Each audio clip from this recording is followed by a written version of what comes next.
Bonjour mesdames et messieurs et bienvenue dans ce flash d'information. Le père de la révolution cubaine, Fidel Castro, est décédé hier vendredi soir à La Havane à l'âge de 90 ans. C'est son frère Raúl Castro qui lui a succédé au pouvoir en 2006 qu'il a annoncé. La mort du commandant en chef de la révolution cubaine a été annoncée sur l'antenne de la télévision nationale cubaine. La dépouille de Fidel Castro sera incinérée ce samedi conformément à sa volonté.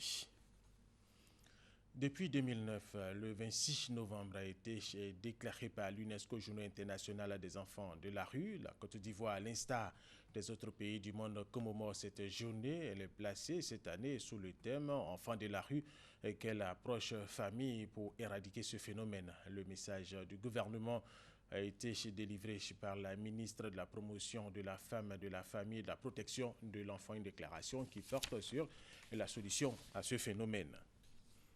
Hier, c'était la journée internationale de l'élimination de la violence à l'égard des femmes et des filles.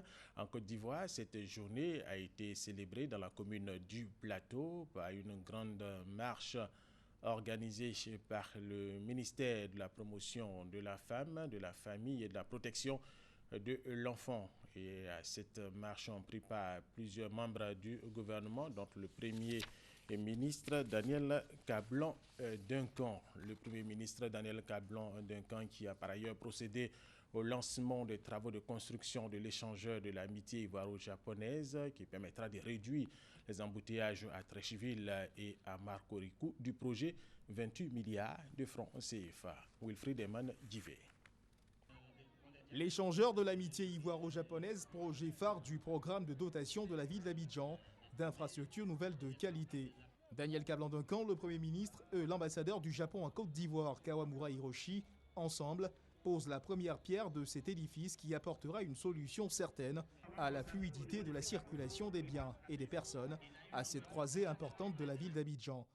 Ce projet d'un coût total de 28 milliards de francs CFA est financé principalement par le gouvernement japonais à travers une aide financière non remboursable à hauteur de 25 milliards de francs CFA et une contribution de 3 milliards de francs CFA de l'État de Côte d'Ivoire. Avec le lancement donc des travaux de ce jour, notre capital économique sera doté dans 3 ans, au terme des travaux, d'un bel ouvrage structurant, moderne et fonctionnel. Le ministre des Infrastructures économiques, Patrick Hachi, donne des précisions.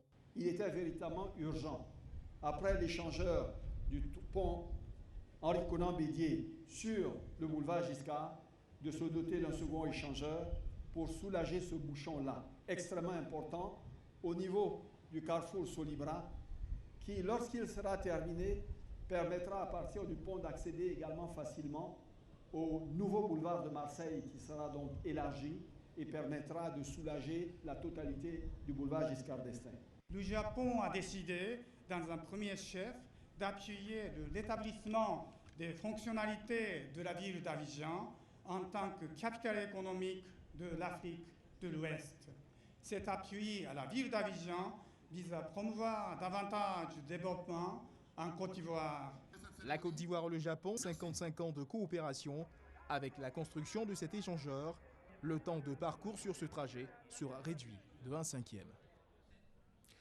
Autre information, la France a décidé de suspendre à compter du 31 décembre les adoptions en République démocratique du Congo RDC. Cela est dû à une volonté d'éviter le risque de trafic d'enfants dans ce pays. Et nous allons terminer avec cette information.